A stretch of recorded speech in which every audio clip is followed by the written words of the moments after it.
Layer মুরগিটা রান্নার আগে ভালোভাবে ভেজে নিতে হয়। সেই সাথে আজকে সব ধরনের বাটা মশলা দিয়ে চিকেন রান্না করব, ভেন্ডি বা ঢেঁড়স ভাজি।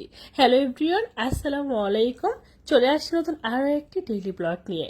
আজকে ব্লগে আপনাদের সাথে দুইটা রেসিপি শেয়ার করব। আশা করব পুরো ব্লগ জুড়ে সাথে থাকবেন। আর অবশ্যই একটি লাইক দিয়ে পুরো ব্লগ দেখার অনুরোধ রইল। চ্যানেলটা সাবস্ক্রাইব করে রাখবেন, পেজে লাইক ফলো দিয়ে সবসময় সাপোর্ট করবেন। সেদিন দুপুরের জন্য আমি এখানে বড় বড় সাইজের দুইটা রানের পিসেস, সেই সাথে ছোট্ট একটা রানের পিসেস ছিল। এগুলো আইস ছিল, ফ্রোজেন, তো ওইগুলো আমি নামিয়ে নিয়েছি। সেই সাথে আমি এখানে ভেন্ডি বা ঢেঁড়স সেটাও নিয়েছি। আর এতটাই কচি ছিল সেটা হয়তো এখনই বুঝতে পারবেন। দেখেন আমি ভেঙে দেখিয়ে দিচ্ছি। তো আজকে ভেন্ডি ভাজি করব, সেই সাথে কাঁচা মরিচ, পেঁয়াজ, টমেটো, আলু এগুলো আমি রেগুলার কাট করে কেটে নেব। আর যে বাটাবাটির মশলাগুলো থাকে নর্মালি, এই যে দারচিনি, সবুজ এলাচ, শাহি এলাচ, লং এগুলো বেটে নেব। আর আদা রসুন বাটা তো সবসময় থাকেই। তো এই যে আমি এখানে আলুগুলো পিসেস করে নিয়েছি আর চিকেনটা রেগুলার কাট করে নিয়েছি। সব কিছু ক্লিন করে নিয়েছি, ঢেঁড়স কেটে নিয়েছি, ঢেঁড়স বা ভেন্ডি যে যেটাই বলেন। সেই সাথে পেঁয়াজ কুচি, টমেটো কিউব করে কাটা, আর হচ্ছে কাঁচামরিচ ফালি সব কিছু গুছিয়ে নিয়েছি। চুলার মধ্যে একটা হাঁড়ি বসিয়ে দিয়েছি, গরম হয়ে গেলে তেল দিয়ে দিচ্ছি। এবার দিয়ে দিচ্ছি ম্যারিনেট করা চিকেনগুলো নর্মালি নুন আর হলুদ দিয়ে সুন্দর করে ম্যারিনেট করে নিয়েছিলাম। আর এই লেয়ার মুরগিগুলো আছে না, সুন্দর করে ম্যারিনেট করে তারপর ফ্রাই করে রান্না করলে খেতে অনেক বেশি ভালো লাগে। নর্মালি এইভাবে রান্না করি, সেটাই শেয়ার করতেছি। আর এই যে আমি দিয়ে দিচ্ছি বেশি করে পেঁয়াজ কুচি, কাঁচামরিচ ফালি, তেল দিয়ে দিচ্ছি পরিমাণ মতো। এবার এটা খুব ভালোভাবে নেড়ে চেড়ে নিচ্ছি। আমি যেটা করব, পেঁয়াজটা খুব বেশি ভাজা করব না, জাস্ট একটু সটে হয়ে গেলে দিয়ে দিচ্ছি ভেন্ডি বা ঢেঁড়স। তো এই পর্যায়ে যেটা করব, নাড়াচাড়া করতে করতে ভেন্ডি বা ঢেঁড়স বা পেঁয়াজ কাঁচামরিচ একসাথে ভাজা ভাজা হয়ে যায়। দিয়ে দিচ্ছি স্বাদ মতো নুন। আর এবার এটা আমি খুব ভালোভাবে নেড়ে চেড়ে দিচ্ছি। সেই সাথে এই যে চিকেনের পিসেসগুলো আমি সুন্দর করে উল্টে পাল্টে নিচ্ছি। আর এই যে চিকেনগুলো না একটু দাগ কাটা করে ফ্রাই করে নেব। যখন এগুলো ফ্রাই করা হয়ে যাবে, এবার আমি একটা চামচের সাহায্যে এক এক করে প্রতিটা চিকেনের পিসেস তুলে নিচ্ছি। আর এই ফ্রাই প্যানের মধ্যে যেটা করবো, আমি আলুগুলো নুন হলুদ দিয়ে মাখিয়েছিলাম সেটাও ফ্রাই করে নিচ্ছি। যেহেতু পুরান আলু, তো একটু ফ্রাই করলে খেতে ভালো লাগবে। তারপরে এই যে ভেন্ডি বা ঢেঁড়স যেটাই বলেন না কেন, তো ওইটা আমি সুন্দর করে নিয়ে চেয়ে নিচ্ছি। দেখেন এই যে ভেন্ডিটা, সেটার সাথে পেঁয়াজ কাঁচামরিচ একসাথে ভাজা ভাজা হচ্ছে, কোনোটাই কিন্তু পুড়ে যাবে না, মানে সবগুলো একসাথে থাকবে। নর্মালি আমরা এভাবেই ভাজি করি। আর এই তো আমার আলুগুলো ভাজা হয়ে গিয়েছে, দেখে হয়তো বুঝতে পারছেন। এবার আলুর প্রতিটা পিসেস আমি একটা পাত্রের মধ্যে তুলে নিচ্ছি। এবার যেটা করব, ওই হাঁড়ির মধ্যে বেশি করে পেঁয়াজ কুচি আর কিউব করে কাটা টমেটো একসাথে দিয়ে দিচ্ছি।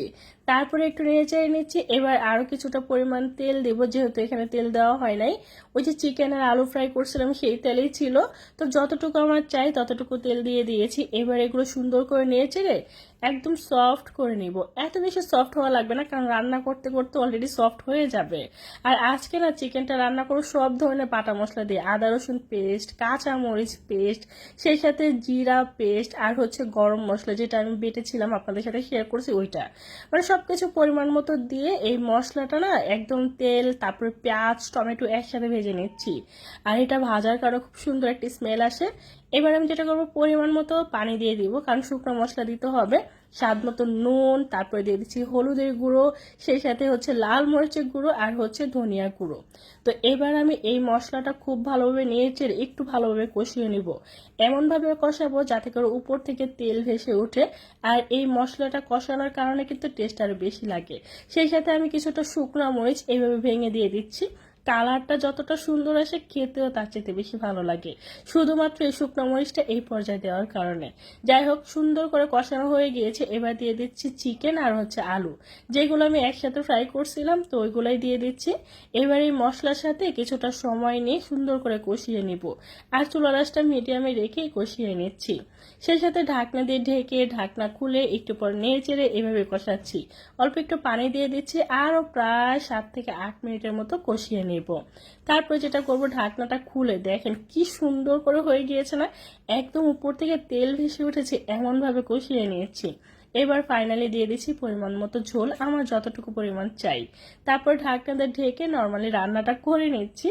আর এই তো দেখতে পাচ্ছেন, আজকে চিকেনটা না একটু ঝোল ঝোল করে রান্না করব। ওই যে আলু দিয়ে ঝোল ঝোল করে রান্না করে না, ঠিক ওইভাবে। তবে টমেটো দেওয়ার কারণে এই চিকেনের ঝোলটা খেতে এত মজা হয়েছে, সেটা যারা বাসায় ট্রাই করবেন শুধুমাত্র তারাই বুঝতে পারবেন। কারণ ভিডিও দেখে কখনোই বোঝা যায় না।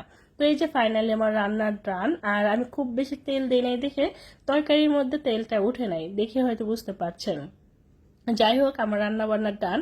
আর ভিডিওটা করছিলাম আমি 3 দিন আগে, আর বিশ্বাস করেন এত পরিমাণে ঠান্ডা লাগছে, জ্বর আসছে, আমি ভিডিওতে ভয়েস দেওয়ার মতো কোনো প্রকার সাহস পাই নাই। বাট আজকে ভয়েসটা হয়তো শুনেই বুঝতে পারছেন আমি কতটা পরিমাণে অসুস্থ। তো কোনো রকম একটু সুস্থ হয়েছি, তারপরও কণ্ঠটা তেমন একটা ভালোভাবে হয় নাই। তো যাই হোক, আমি আমার খাওয়া দাওয়া করার জন্য আমার প্লেটটা সুন্দর করে সার্ভ করে নিয়েছিলাম। আর এখন প্রথমে আমি ভেন্ডি ভাজি দিয়ে কাঁচামরিচ দিয়ে খেয়ে নিচ্ছি। তারপরে যেটা করব, আমি চিকেনগুলো নিব। আর প্রতিটা খাবার অনেক বেশি টেস্টি হয়েছিল। তো আমার আজকের এই ভিডিওটা কেমন লাগছে অবশ্যই কমেন্ট করে জানাবেন। ভালো লাগলে লাইক কমেন্ট শেয়ার করে দিবেন, চ্যানেলটা সাবস্ক্রাইব করে রাখবেন, আর পেজে লাইক করে দিয়ে সবসময় সাপোর্ট করবেন। আর আমি অনেক বেশি অসুস্থ, সবাই আমার জন্য দোয়া করবেন, ঠিক আছে? কে কোথা থেকে আমার এই ভিডিওটা উপভোগ করতেছেন অবশ্যই কমেন্ট করে জানাবেন। কোন রেসিপিটা সবচেয়ে বেশি ভালো লাগছে কমেন্ট করে জানাতে ভুলবেন না। আল্লাহ হাফেজ।